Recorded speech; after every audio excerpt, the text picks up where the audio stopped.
there's nothing worse than pulling your favorite outfit out of a closet or finding the perfect thing off the rack, and right before you put it on to go out with your friends or to attend the wedding, you realize it doesn't quite fit. It's a little too big and it needs to be taken in.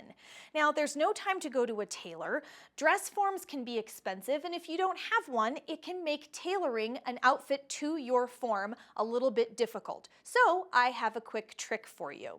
Notice I'm wearing my shirt inside out. Yes, this is on purpose. The reason is that if I am in a hurry to fix something and I don't have a dress form, I like to try it on inside out. That way I can see my raw seams. And then I'm going to just do what I call a quick and dirty pin to try to get it to fit, okay?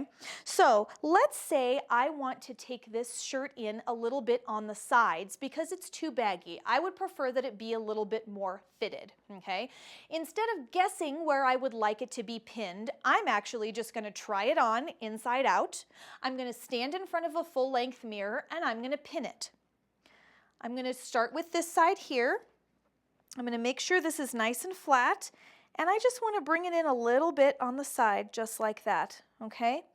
Now, the easiest way to do this is to start when you do this, make sure your seam comes from an existing seam and ends on an existing seam. That way you can backstitch on the existing seam, sew across where you want to sew, and then end. So let's finish doing this. So I want to kind of aim my pins back toward this seam like this, okay? Now, even though I have all of this extra fabric sticking out, once you pin both sides and you stand in the mirror, you can really see the change that it makes. So I'm going to finish pinning the bottom here, okay? I'll go like this. And we want it to flare a little bit at the end, so I'm going to put my last pin here so that it kind of ends on a seam. See that? Okay. Now, if I pin this other side, I'm just going to hold it. Look how much better that line looks along my waistline. So now it actually fits my form just a little bit better, just like that. Okay. So you can see when I hold this out, these pins are kind of jaggedy because I'm not really paying attention to what I'm doing.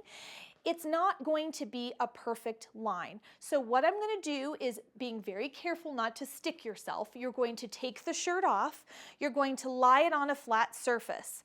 I have an iron-off pen here.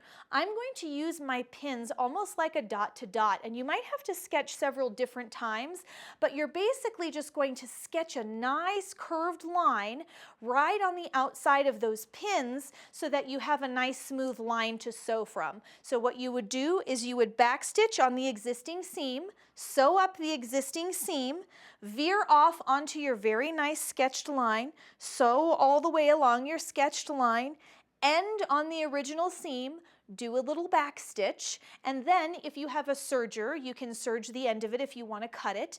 I like to turn it right side out first after I've sewn my first seam before I cut anything.